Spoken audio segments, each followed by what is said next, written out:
કોઈપણ ઘડીએ સિરામિકના કારખાના ઠપ થઈ શકે છે.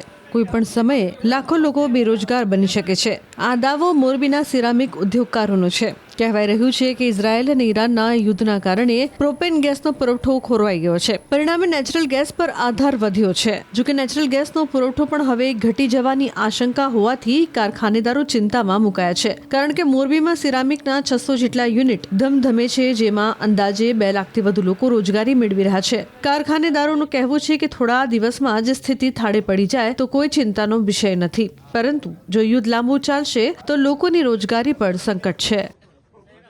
અમે લોકો પ્રોપેન ગેસ ચલાવતા, પણ લાસ્ટ 23 તારીખે સાઉદી અરેબિયાના અલ જુમેના પોર્ટ પર એક મોટો એક્સિડન્ટ થયેલો, જેના કારણે તે લોકોએ ફોર્સ મેજર ડિક્લેર કરી અને સડનલી ત્યાંથી લોડિંગ બંધ રાખેલું. તેના હિસાબે ઓલરેડી ફેબ્રુઆરી એન્ડથી જ પ્રોપેનની શોર્ટેજ વર્તાવા લાગી હતી.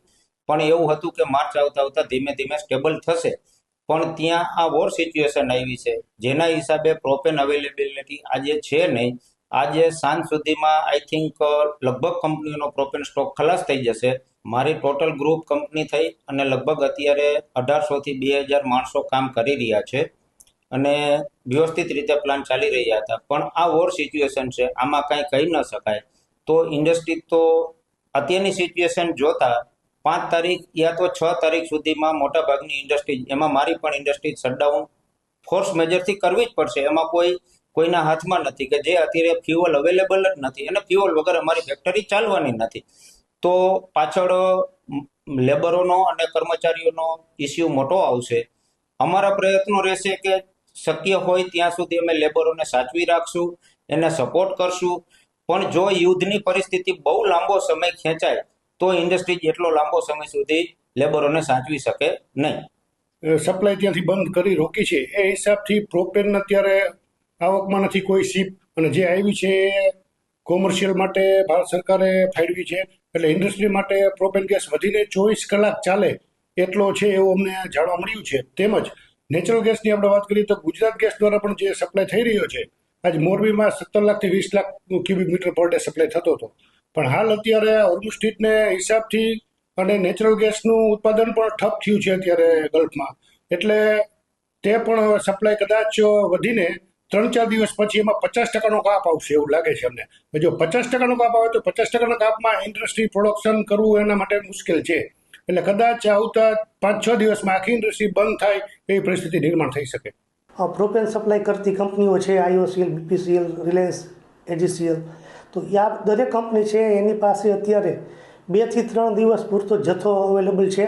તો 2-3 દિવસ પછી પ્રોપેન જે કંપનીઓ યુઝ કરે છે એ યુનિટો અવશ્ય ચોક્કસ બંધ કરવા પડશે. અને નેચરલ ગેસનો જો યુઝ કરે છે, ગુજરાત ગેસ વાપરતા યુનિટો છે, એની પાસે જાણવા મળતી વિગત પ્રમાણે 10 દિવસ સુધી સપ્લાય આપી શકે એટલો જથ્થો અવેલેબલ છે. તો આમ જોવા જઈએ તો અઠવાડિયા 10 દિવસમાં તમામ ઉદ્યોગ બંધ કરવા પડે તેવી પરિસ્થિતિનું નિર્માણ થઈ રહ્યું છે. જે અત્યારે ઉદ્યોગના જે પોસ્ટરો આવ્યા છે એની અંદર શટડાઉનની વાત છે કરેલી. તો એનું કારણ એ છે કે મોરબીની અંદર 60% સિરામિક યુનિટ એવા છે જે પ્રોપેનથી ચાલતા હોય.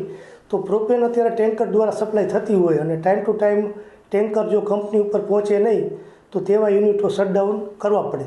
મોરબીની અંદર જોવા જઈએ તો 2 થી 3 લાખ બહારથી લેબરો કામ કરવા માટે આવેલા છે.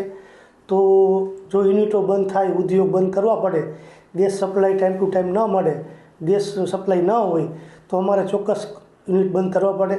આ યુનિટો બંધ થાય તો જ્યાં લેબર જે બહારથી આવેલા છે તેની રોજગારી ઉપર મોટા પ્રશ્નો ઊભા થશે.